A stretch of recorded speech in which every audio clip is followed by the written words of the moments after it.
My wife handed me divorce papers while I was lying in the ICU. No hesitation, no tears. Sign it, she said. I want a perfect man. I looked down at my legs wrapped in metal braces and white sheets that smelled like disinfectant.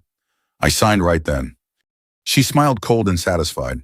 Pay your own hospital bills. I just said, okay. What she didn't know, what she couldn't possibly know, was that my name on that paper wasn't the end of my marriage. It was the beginning of hers. The ICU has a way of stripping people down to the truth. There's no music, no polite conversation, no illusion of privacy, just light too white, too sharp, and the steady mechanical reminder that you're still alive. Beep, beep, beep. The sound is expensive, relentless, and indifferent. It doesn't care who you are or who loves you. It only measures whether your body is still doing its job. My right leg was immobilized from hip to ankle, wrapped in a brace that felt heavier than my own thoughts. The doctor had been careful with his words earlier that morning. You'll walk again, he said, but it'll take time.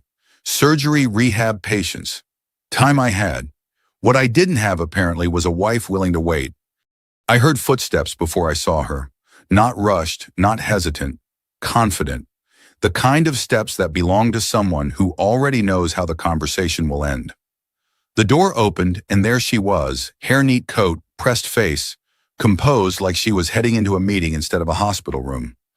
In her hand was a manila envelope and a pen attached with a thin cord, as if even the pen was a prisoner of procedure. She didn't ask how I was feeling. She didn't look at the machines or the IVs or the bruising that crept up my arms like spilled ink. She pulled a chair closer to the bed and sat down, careful not to wrinkle her coat. Then she placed the envelope on the small table beside me, right next to the cup of ice chips the nurse had brought earlier. Sign it, she said, sliding the papers out with practiced ease. I can't do this anymore. I didn't answer.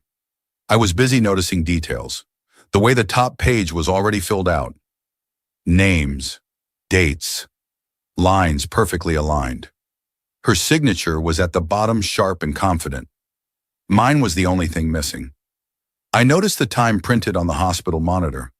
I noticed the security camera in the corner of the ceiling, its small red light blinking steadily. I noticed the nurse's name on the whiteboard by the door. Say something, she snapped, leaning closer. I want a perfect man, not this. Her eyes flicked to my leg, then back to my face as if she were checking an item off a list. A burden, she didn't say, but the word hung in the air anyway. I felt something settle inside me then. Not anger, not grief, recognition. When something confirms what you've suspected for a long time, it stops being painful and starts being useful. I reached for the pen. My hand shook slightly, not from fear, but from the needles and the medication. I steadied it against the paper. I wrote my full legal name, the same way I signed contracts, the same way it appeared on my driver's license, and every official document that had ever mattered. I didn't hesitate. I didn't ask for time. I didn't beg. When I finished, I handed the pen back to her and looked up. There, I said. For a moment, she looked surprised. Then her lips curved into a smile that didn't reach her eyes. Relief. Victory. She gathered the papers quickly, like someone afraid they might disappear if she waited too long. Good, she said, standing. This is better for both of us. I didn't respond.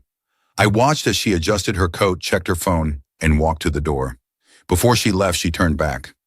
Oh, she added casually, as if mentioning the weather. You'll need to handle the hospital bills yourself. I'm not paying for this. I nodded once. Okay. She left without looking back. When the door closed, the room felt larger, quieter.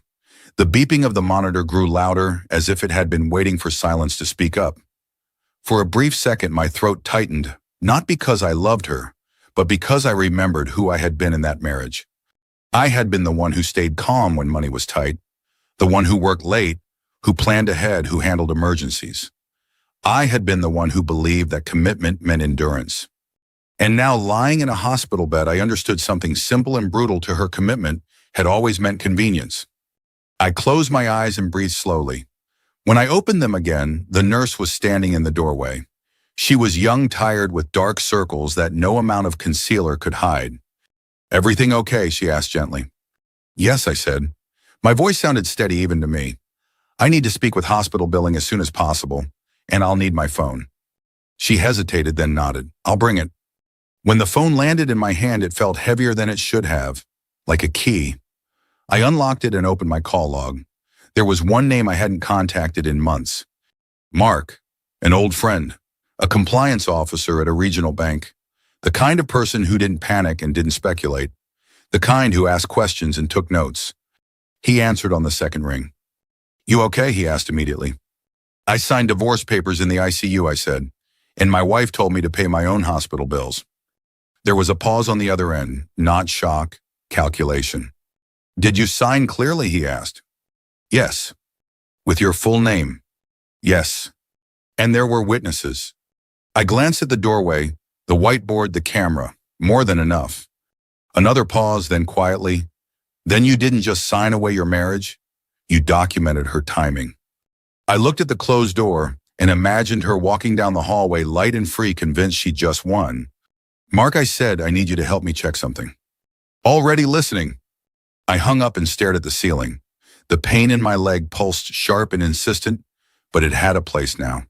It belonged to healing. What I felt in my chest wasn't pain. It was clarity.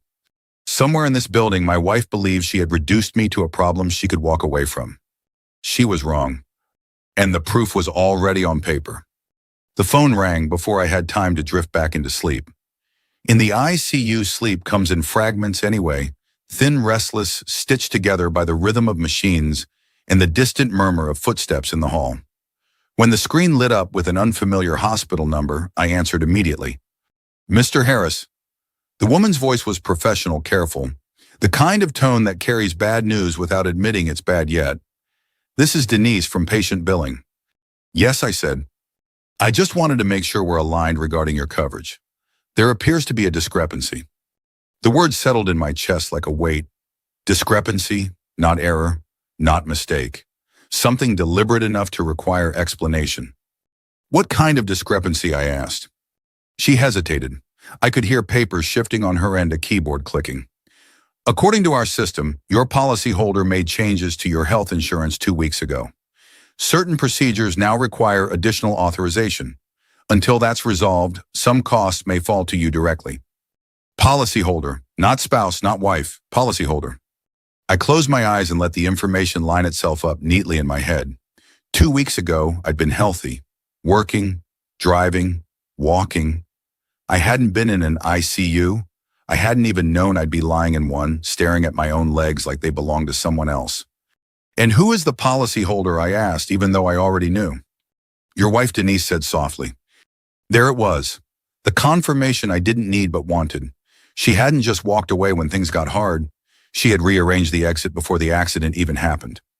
"What does that mean for my current care?" I asked. "It means," she said carefully, "that until the policy is reviewed, you may receive itemized bills for certain services." I thanked her because that's what adults do when systems fail them politely. After the call ended, I stared at my phone for a long moment, feeling something shift from cold clarity to something sharper. Not rage, not yet. This was the sound of pieces clicking together. A nurse came in a few minutes later to check my vitals. She noticed my expression and paused. "Everything okay?" "Can you print my admission records?" I asked, "including timestamps and visitor logs?" She blinked surprised, then nodded. "I'll request them. And I'll need the names of everyone who was on duty when I signed paperwork earlier." Her mouth tightened slightly, the way it does when someone realizes they're standing at the edge of a story they'll never hear the end of. "I can include that." When she left, I called Mark back. "She changed the insurance," I said. 2 weeks before the accident." He exhaled slowly. "Okay, that matters." "How much?" "In a system that runs on documentation," he said, "a lot." I explained what billing had told me. The pending authorizations, the potential personal liability. He listened without interrupting, then asked the question I'd been waiting for. "Do you have access to the accounts?" "Some," I said. "We share a checking account. She handles most of the logistics." "Open your banking app," he said. "Tell me what you see." I did. The numbers loaded slowly, as if they knew they were about to betray something. At first glance, everything looked normal. Balance steady, recent purchases familiar. Then I scrolled. There it was, a pending transfer, small enough to be ignored by anyone not looking closely. Labeled vaguely, scheduled for the following morning. "Mark," I said quietly, There's a transfer I don't recognize. Take screenshots, he said. Time stamped. I did. My hands were steady now. Anything else? I dug deeper. Credit card statements. A new authorized user I didn't recognize. A line of credit inquiry that hadn't existed last month. She's moving pieces, I said. Yes, he replied, before you wake up enough to notice. I closed my eyes and breathed through the ache in my leg. This wasn't just abandonment. This was preparation. She hadn't waited to see if I'd recover. She had decided the outcome in advance and arranged her life accordingly. Here's what you do next, Mark said. You don't confront her. You don't warn her. You let her keep moving. Every move becomes a record. I hung up and stared at the ceiling again. The beeping of the monitor felt different now. Less like a reminder of fragility, more like a countdown. Later that afternoon, the nurse returned with a folder. Admission records, visitor logs, names, times, everything clean and precise. Hospitals, for all their chaos, are meticulous when it comes to documentation. I flipped through the pages slowly. There it was. The exact time my wife arrived. The exact time she left. The exact window when I signed. My name written clearly with no tremor. I asked for a copy of the security policy. Not footage, just confirmation of coverage. Cameras in hallways, cameras in common areas. Time-stamped. When the nurse left, I dialed another number. Lena answered on the first ring. She'd been a paralegal for over 20 years, the kind who didn't raise her voice and didn't miss details. She changed my insurance, I said, and I signed divorce papers in the ICU. There was a pause, then, did she know you were lucid? She didn't ask. Good, Lena said. Did you sign clearly? Yes. Full legal name? Yes. Then listen carefully, she said. What she thinks is proof of your weakness may end up being proof of her intent. The pain medication wore off in waves, but my mind stayed sharp. I thought about the last year of our marriage, the quiet distance, the way she'd taken over paperwork to help, the way she'd brushed off questions with a smile that felt rehearsed. I had trusted the system, trusted the marriage, trusted that shared responsibilities meant shared values. By evening, another call came through, this time from billing again. Mr. Harris, Denise said, we're reviewing the policy changes. Your attorney's office requested documentation. My attorney, I repeated. Yes, we received a formal inquiry this afternoon. I smiled for the first time since waking up in that room. When the call ended, I sent my wife one text, just one word. Okay. She didn't reply immediately, but 20 minutes later, my phone buzzed. We need to talk, no lawyers. I set the phone down and stared at it, feeling the quiet certainty settle deeper. People only ask for silence when noise is coming. I wasn't ready to talk yet. I was ready to listen. The banking app refreshed again, numbers sliding into place with the calm indifference of a system that didn't care about intent-only input. Balances, pending items, scheduled transfers. It all looked ordinary until you looked at it like someone who knew where ordinary ends. Mark had taught me that years ago, back when I helped a friend clean up after a business partner who'd been skimming just enough to stay invisible. Theft doesn't announce itself. It whispers. It pretends to be routine. I scrolled slowly. A transfer scheduled for the next morning, small, neat, labeled with a generic note that could mean anything. Then another 2 days later. Then a third set to repeat monthly. The amounts were modest. The pattern wasn't. Don't touch anything, Mark said when I called him back. No reversals, no alerts yet.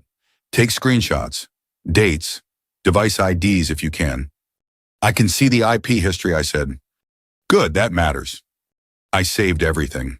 The app showed a new authorized device added within the last week. Not mine. Not the one I used at home. A phone I didn't recognize. I felt my jaw tighten, not with anger, but with the satisfaction of a puzzle finally revealing its edges. A nurse came in to adjust my IV and noticed the phone in my hand. Everything okay? Fine, I said. Just work. She smiled, sympathetic, and left. Hospitals are full of people doing quiet work in the middle of other people's crises. No one questions it. By early evening, Lena called back. I've seen the admission records, she said. Your signature is clean. No indication of confusion. No notes about impaired judgment. What about the timing, I asked. She didn't hesitate. It helps you? How? Because it shows urgency on her part. Courts don't like urgency when it's one-sided. especially when the other party is immobilized. I closed my eyes and pictured my wife's face when she'd said, "Pay your own hospital bills," the way she'd already stepped into the future without me. "She moved money," I said. "Small amounts. Scheduled." Lena exhaled. "That's not divorce planning, that's asset preparation." "So what do? "We document," she said. "Then we widen the lens." The lens widened quickly. Mark looped in a colleague at the bank's fraud unit off the record, no alarms yet. They confirmed what I suspected: the new device had been used to access not just our joint checking, but a savings account tied to my consulting business. The one I'd opened years ago to keep work expenses separate. The one she'd asked for access to just in case. "She knows where the thresholds are," Mark said. "She's staying under them." "Can you freeze it?" I asked. "Not yet," he said. "If we freeze too early, she'll know. Let her keep going." I lay back against the pillow and stared at the ceiling tiles, counting them the way I used to count breaths during hard meetings. 1, 2, 3. I thought about the first year we were married, when money felt abstract and promises felt permanent. I thought about the second year when I'd quietly covered a shortfall and told myself it was partnership. I thought about how often trust disguises itself as convenience. The physical therapist came by before night rounds. She was practical, focused, the kind of person who speaks to pain as if it's a stubborn coworker. "We'll start with small movements," she said. "It'll hurt." "It already does," I replied. She helped me shift, guiding my leg inch by inch. Fire shot up my hip and settled into a steady burn. I gripped the rails and breathed through it. "Good," she said. "You're doing it." Later, when the room was quiet again, my phone buzzed. Another message from my wife. "I don't want to fight. We can be adults." I didn't answer. Adults don't ask for silence after rearranging someone else's life. Instead, I called a lawyer Lena recommended, older, measured, the kind who spoke in complete sentences and never rushed the end of one. He listened without interrupting, then asked a series of questions that felt less like curiosity and more like inventory. "Who owns the business account?" he asked. "I do." "Whose name is on the insurance policy?" "Hers." "Any power of attorney?" "No." "Any emails or messages about money recently?" "Plenty," I said. "Nothing explicit, plenty suggestive." "Good," he said. Suggestive becomes explicit when paired with timing. He explained the path forward calmly. No dramatics. A temporary hold request prepared but not filed, a preservation notice to retain digital records, a plan to restore insurance coverage through my employer once I was discharged. Options that sounded like air after being underwater. "Do not meet her alone," he added. "She wants to," I said. "No lawyers." He chuckled softly. "Of course she does." After the call, I opened my email and searched her name. Threads popped up, mundane messages about groceries, reminders, appointments. Then buried deeper, a short exchange from months ago with someone listed as advisor, financial language, casual tone, suggestions about restructuring and protecting assets. I forwarded everything to Lena and the lawyer. I labeled the folders simply timeline. Near midnight, the monitor beeped steadily as I drifted into shallow sleep. I dreamed of signatures, names written over and over, each one heavier than the last. When I woke, my phone was buzzing again. "We should meet tomorrow," she wrote. "Somewhere quiet." I stared at the message and felt the calm certainty return. The kind that comes when you stop trying to be fair and start being accurate. I typed a single reply. "Tomorrow works." Then I set the phone down and reached for the remote to dim the lights. The room softened. The beeping faded into the background. In the darkness, my leg throbbed with a pain that meant movement, not damage. She thought she was moving ahead. What she didn't realize was that every step she took was leaving a print. By morning, the hospital room felt less like a place of recovery and more like a staging area. My leg still burned with the deep, persistent ache that physical therapists call productive. But my mind was alert in a way it hadn't been since before the accident. Pain had a direction now. So did I. I showered with help, slow and careful, letting the water run over skin that still felt unfamiliar. Hospitals have a way of making your own body feel like borrowed property. When I was dressed again, simple clothes, nothing dramatic. I looked at myself in the mirror mounted to the wall. I didn't look broken. I looked thinner, sharper around the eyes, awake. My phone buzzed while I was buttoning my shirt. "Let's meet at the cafe on Oak Street. Noon, quiet place, no drama." Oak Street. I almost smiled. It was the kind of place she chose when she wanted control without witnesses who mattered. Public enough to feel safe, polite enough to keep voices down, respectable. I forwarded the message to my lawyer. He replied a minute later. Public is fine. Do not accuse. Ask questions. Let her talk. That had always been my strength. Listening. Before noon, Lena came by the hospital with a folder tucked under her arm. She didn't sit right away. She stood near the foot of the bed and looked at me carefully, like someone checking the alignment of a structure before stepping inside. I ran a search on the advisor, she said. I waited. Name's Daniel Price, financial consultant, not licensed in our state but operating through an LLC registered to a shared workspace. He's been flagged twice in civil cases. Not convicted, just close. Close how, I asked. Close enough to know where lines are drawn, she said, and how to walk right up to them without crossing. The third name. I felt it settle into place. This wasn't just my wife deciding to leave. This was a plan, a sequence. Someone else had helped her imagine a future where I was an obstacle, not a partner. Anything else, I asked. She slid a paper across the tray table. Email headers, timestamps, messages forwarded from my account. He suggested moving assets gradually, she said. Small amounts. He mentioned insurance leverage. Not in writing, but he nudged. I closed my eyes for a moment. The room hummed softly around me. Let her talk, Lena repeated. People like him teach people like her to believe they're smarter than they are. At 11:30, a nurse came in to disconnect my IV. You're clear to leave for a couple of hours, she said. Just don't push it. I won't, I promised. She hesitated at the door. For what it's worth, she added quietly, we all remember who was here yesterday. And how. I nodded. It mattered more than she knew. The cafe smelled like roasted beans and old wood, the kind of place where conversations go to stay hidden. I arrived a few minutes early, leaning on a cane I didn't strictly need, but wasn't ready to abandon. A friend of Mark's sat at a corner table pretending to read. Not a spy, just insurance. She was already there. My wife looked composed, hair perfect, neutral dress, minimal jewelry. She stood when she saw me, concern arranged carefully on her face. You should be resting, she said. I am, I replied, taking a seat. This is rest. She frowned slightly, then smiled. I didn't want things to go the way they did. Yesterday was emotional. I let the silence stretch just long enough to make her uncomfortable. Why did you change the insurance, I asked. Her eyes flicked away for half a second, just long enough. I didn't, she said. That must be a misunderstanding. I nodded slowly. Interesting, because the billing department says the policyholder made changes 2 weeks ago. She crossed her arms. I manage those things, you know that. Yes, I said. Why then? She sighed, leaning back as if the question tired her. I was being practical. You weren't working. The accident hadn't happened yet, I said gently. That stopped her. She recovered quickly. I was planning ahead. For what, I asked. She smiled thin this time, for reality. I took a sip of water and let her continue.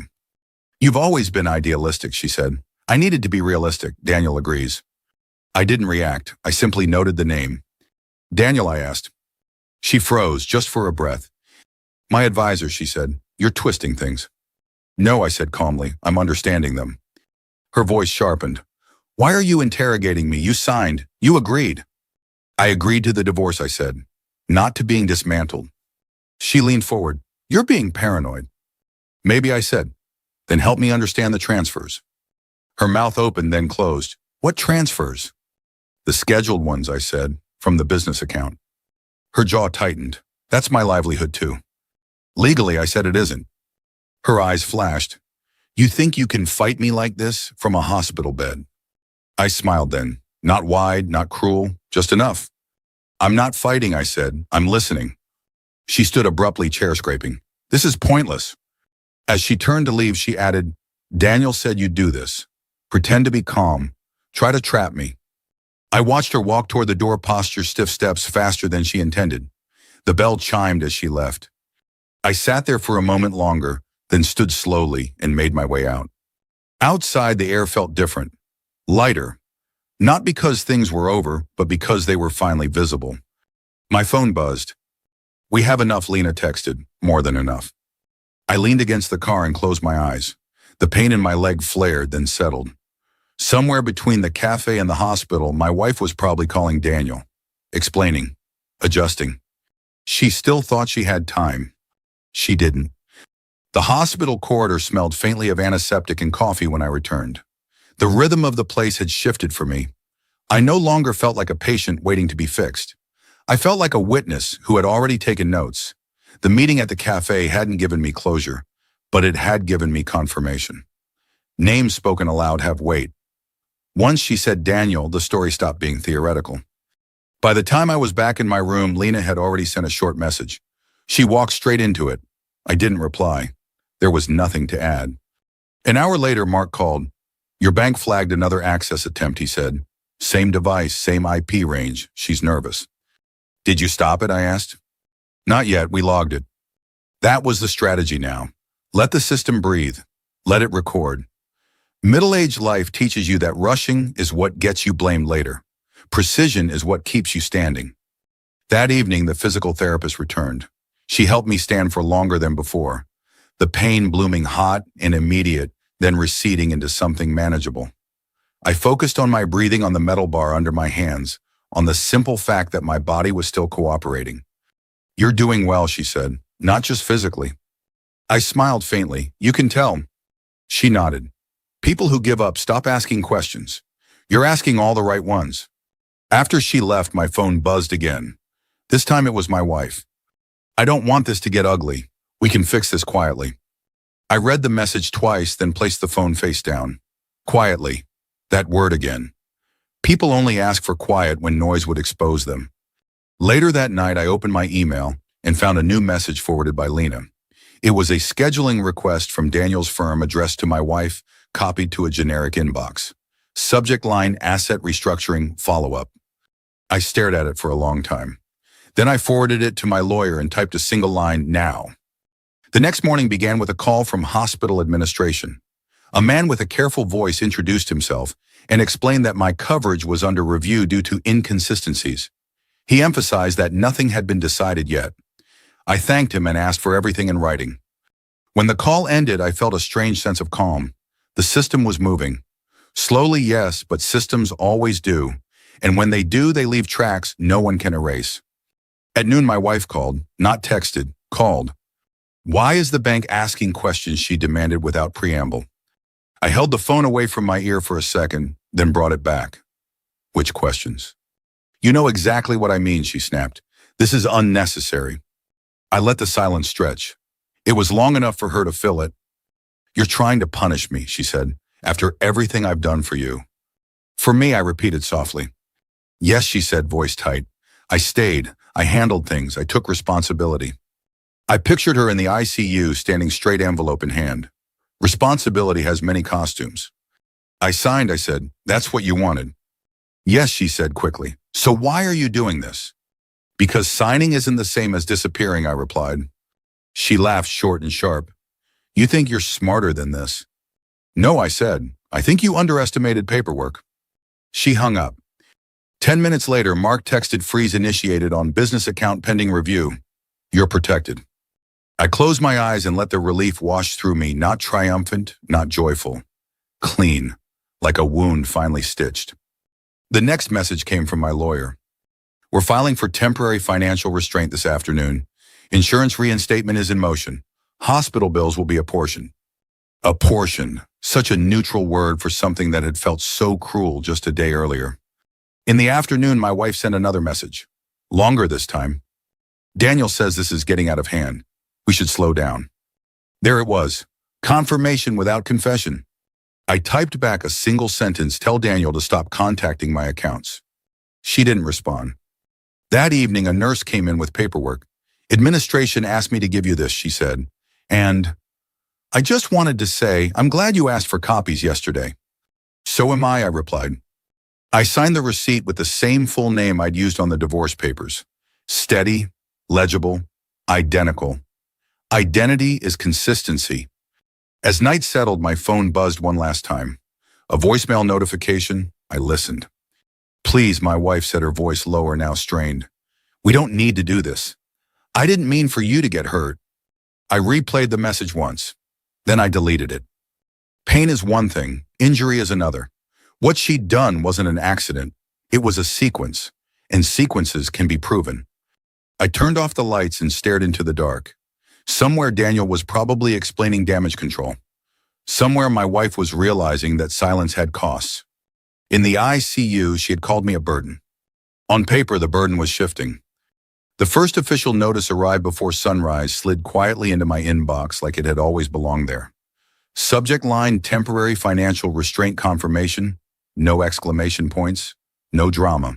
Just language written by people who understood that when systems move, they don't announce themselves. They document. I read it twice, not because it was confusing, but because it was precise. Accounts frozen pending review, access restricted to primary holder. Any attempt to bypass would be logged and escalated. The kind of message that doesn't threaten it informs.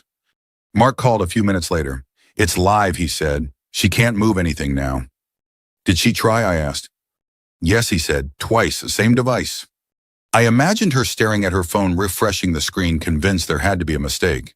People who've always had access confuse access with entitlement. When it disappears, they take it personally. The hospital room felt different that morning. Less temporary, less borrowed. The light through the blinds was softer, warmer. The monitors still beeped, but it no longer sounded like a countdown. It sounded like confirmation. My lawyer arrived mid-morning with a slim folder and a look of quiet satisfaction. He didn't sit down right away. He stood near the window and skimmed through the papers one last time, as if aligning them with the outside world. We filed, he said. Temporary restraint, preservation of records, and a formal request for insurance reinstatement. The hospital is cooperating. In her response, I asked. She hasn't submitted one yet, he said. That tells me she's scrambling. He explained the next steps carefully. The judge would review timing, intent, the sequence of events. Signing in the ICU, insurance changes prior to the accident, attempted transfers during hospitalization. Each item alone might have been explainable. Together they formed a pattern. Courts don't punish feelings, he said. They respond to conduct. In the afternoon, billing called again, this time with a different tone. Mr. Harris, Denise said your insurance coverage has been provisionally reinstated while the matter is under review. Any charges incurred during this period will be processed accordingly. Processed accordingly, another neutral phrase. Another door closing quietly behind someone who thought they'd already left. I thanked her and hung up. The pain in my leg flared as I shifted, but it felt manageable. Purpose has a way of dulling physical discomfort. Or maybe it just gives it somewhere to go. That evening, my wife tried calling again. I let it ring. Then she texted. This is spiraling. We need to stop before it gets worse. Worse for whom, I wondered. I didn't respond. Silence, I'd learned, isn't passive, it's selective. The next morning, physical therapy pushed harder. I stood longer, took 2 careful steps with the walker. Sweat pooled at my temples. The therapist watched closely, hands ready but not hovering. You're adapting fast, she said. So is everything else, I replied. When I sat back down, exhausted but upright, my phone buzzed. A new email. This one from Daniel. I believe there's been a misunderstanding. I'd like to clarify my role. I forwarded it to my lawyer without comment. 5 minutes later, the lawyer called. He just made himself relevant, he said. By noon, the system spoke again, this time through the bank. An official fraud alert notice outlining attempted access after restriction. No accusations, just facts. Dates, times, device IDs. Mark texted a single line. This is what accountability looks like. In the afternoon, my wife finally sent something that wasn't defensive. I'm scared. I stared at the message longer than the others. Fear changes the tone. It strips away strategy and leaves something raw. I typed, then erased, then typed again. Finally, I sent. I'm not doing this to you. I'm stopping what you started. She didn't reply. That night, I slept deeply for the first time since the accident. No dreams, no jolts awake. Just rest. In the morning, the nurse smiled when she came in. You're getting discharged tomorrow, she said. Rehab will continue outpatient. Tomorrow. A word that had felt abstract was suddenly concrete. Before lunch, my lawyer returned with an update. She's agreed to the temporary orders, he said. No contest. Insurance costs will be split according to statute. Business accounts remain solely yours. Any attempt to interfere will have consequences. And Daniel, I asked. He smiled slightly. He's distancing himself. Of course he was. Advisors like him don't stay when documentation shows up. They vanish into plausible deniability and hope memory fades. As the day wore on, messages slowed. Calls stopped. The noise receded, replaced by the steady hum of resolution. That evening I stood again. 3 steps this time. Slow, deliberate. Each one a reminder that movement doesn't have to be dramatic to be meaningful. I sat back down, breathless, smiling despite the ache. In the ICU, she had reduced me to a problem. Now the system had reduced the situation to facts. And facts, unlike people, don't flinch. The morning I left the hospital, the light felt different on my face. Not brighter, truer. As if the world hadn't changed, but I had finally stepped into it without filters. The nurse helped me into a chair by the window while discharge papers were printed. She moved with the practiced calm of someone who has seen endings begin many times. Take it slow, she said, tucking the blanket around my legs. Healing isn't a race. I know, I replied, and for the first time I meant it. My lawyer arrived just before noon. No folder this time, just a thin envelope and a look that didn't ask for attention. He sat across from me and spoke the way he always did when something was finished. She signed, he said. The temporary orders are now standing orders. I waited. I learned not to rush conclusions. The business remains solely yours. Access revoked permanently. Insurance costs are apportioned by statute. She's responsible for her share retroactive to the date of change. Any further interference triggers penalties. In the transfers I asked. Reversed, he said. Documented, logged, the record will follow. I nodded, not in triumph, in understanding. This wasn't a win, it was a correction. What about contact, I asked. He met my eyes. You're not required to respond. If she contacts you, it goes through counsel. I exhaled slowly. There it was, the quiet boundary I hadn't known how to draw before. After he left, I stared at the envelope in my lap. Inside were copies, orders, notices. Nothing emotional, nothing dramatic. Just paper that said what was and what wasn't anymore. When the transport arrived, the physical therapist walked with us to the door. You'll keep getting stronger, she said. But remember, progress isn't just measured in steps. Outside, the air was cool, clean. The parking lot shimmered slightly the way heat makes distance feel unreal. I sat in the car, careful, patient, and closed the door. The engine started. We pulled away. At home, I paused at the threshold. For years, this door had opened into compromise, into shared decisions that weren't always shared, into silence dressed up as peace. I unlocked it and went in alone. The house was quiet, not empty. Just quiet. I moved slowly, cane tapping lightly against the floor, and lowered myself onto the couch. Sunlight filtered through the window and landed on the coffee table where a single envelope lay waiting. The one I'd asked to be delivered here. I opened it. A brief note, 3 lines. I never meant to hurt you. I didn't know how to stop. I'm sorry. I folded the paper and set it down. Not because it meant nothing, but because it didn't get to mean everything. I brewed tea and sat back, letting the steam rise. My leg ached deep and steady, but it was the ache of rebuilding. I'd learned the difference. In the afternoon, my phone buzzed once. A notification from the bank, all holds confirmed. Account secure. I turned the phone face down and didn't pick it up again. That evening, I took 3 steps without the cane. Slow, careful, enough.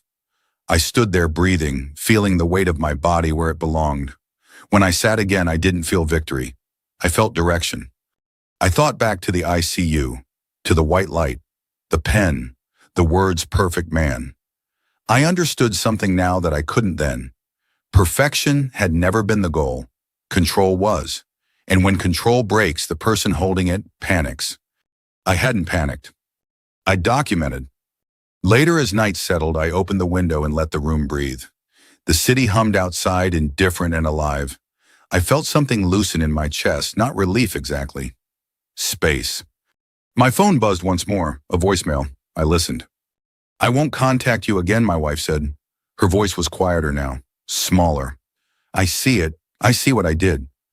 I didn't call back. I didn't delete it either. I let it exist. Some things deserve to be acknowledged without being answered. I sat there for a long time, tea cooling in my hands, and thought about the word burden. how easily it's used, how rarely it's defined. In the end, I realized this: the real burden isn't injury or time or patience. The real burden is pretending you don't deserve respect. I deserved it. I always had. If you're listening to this and something in your chest tightened along the way, don't ignore it. Sometimes the body knows before the mind catches up. Sometimes the paper matters more than the promise. Sometimes silence is not peace. It's a pause before clarity. If you want to know where this journey goes next, leave a comment and tell me where you're listening from. I read every message. And if stories like this matter to you, stories about dignity, about quiet strength, about choosing yourself without shouting, subscribe and stay with us. We share them every day. This isn't about revenge, it's about return.